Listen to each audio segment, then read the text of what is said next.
ধন্যবাদ টিপু। ত্রয়োদশ জাতীয় সংসদ নির্বাচন উপলক্ষে যে নির্বাচনী ভোট কেন্দ্রগুলোতে যে পরিস্থিতি তৈরি হয়, সেই পরিস্থিতি নিয়ন্ত্রণে আসলে আইন শৃঙ্খলা বাহিনীর পাশাপাশি বিজিবি আসলে কি ধরনের পদক্ষেপ নেয় তারই একটি মহড়া অর্থাৎ প্রশিক্ষণ চলছে।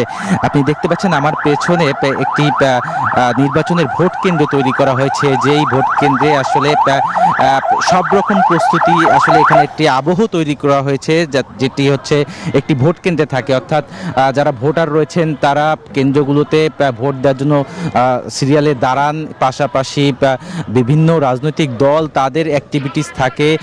সেই পুরো আবহটি কিন্তু এখানে তৈরি করা হয়েছে। দলীয় এজেন্টের বুথ রয়েছে, পাশাপাশি যদি নির্বাচনী কেন্দ্রগুলো অর্থাৎ ভোট কেন্দ্রগুলোতে কোনো ধরনের অস্থিতিশীল পরিবেশ তৈরি হয়, কোনো ধরনের নাশকতামূলক পরিবেশ তৈরি করার চেষ্টা করা হয়, সেক্ষেত্রে বিজিবি সদস্যরা সেখানে কি ধরনের ব্যবস্থা নিয়ে থাকেন সেই পরিস্থিতিটি কিন্তু এখানে তৈরি করা হয়েছে। অর্থাৎ নির্বাচনের আগে এর পূর্ব প্রস্তুতি হিসেবে এই ধরনের ব্যবস্থা বিজিবি সদস্যরা নিয়ে থাকেন, সেই পুরো ব্যবস্থাটাই কিন্তু এখানে তৈরি করা হয়েছে। এই মহড়া উপলক্ষে কিন্তু প্রধান নির্বাচন কমিশনার তিনি এসেছেন, তিনি সরাসরি দেখছেন আসলে এই মহড়ায় আসলে কি ধরনের কার্যক্রম হয়ে থাকে।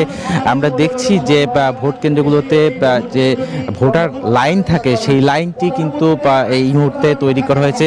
কিছুক্ষণ আগে এখানে আমরা দেখেছি যে রাজনৈতিক দলগুলো যে ভোট কেন্দ্রগুলোকে সামনে রেখে যে মিছিল করে থাকে, এক ধরনের অস্থিতিশীল পরিবেশ তৈরি করতে থাকে, সেক্ষেত্রে বিজিবি সদস্যরা তাদের কিভাবে দমন করেন, নির্মূল করেন, সেই বিষয়টি কিন্তু এখানে কিছুদিন আগে হয়েছে।